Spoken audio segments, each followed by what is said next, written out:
Sir ఈ preventive oncology అంటే ఏమిటి, అది ఎందుకు ఇంపార్టెంట్? సో ఇప్పుడు మనం చిన్నప్పటి నుంచి వింటున్నది ఏంటి, prevention is better than cure.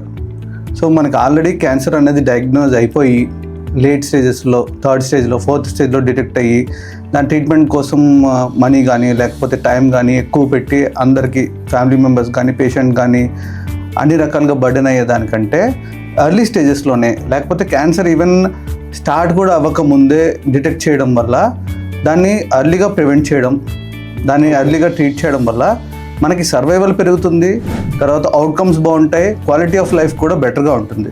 వీటిలో ఏమేమి ఇంక్లూడ్ అవుతాయి అంటే, ఫస్ట్ లైఫ్ స్టైల్లో ఏవేవైతే రిస్క్ లైఫ్ స్టైల్స్ ఉంటాయో వాటిని మోడిఫై చేసుకోవడం, వ్యాక్సిన్స్ ఏమైనా ఉంటే ఆ వ్యాక్సిన్స్ని కూడా తీసుకోవడం, క్యాన్సర్ వ్యాక్సినేషన్. తర్వాత జెనెటిక్లో ఆల్రెడీ జెనెటికల్గా ఉన్నది ఫ్యామిలీస్లో క్యాన్సర్ అనేది ఉంటే జెనెటిక్ రిస్క్ అసెస్మెంట్ చేసుకోవడం. సో ఇలాంటి అన్నిటిని ఇంక్లూడ్ చేస్తే దాన్ని ప్రివెంటివ్ ఆంకాలజీ అంటాం. ఓకే.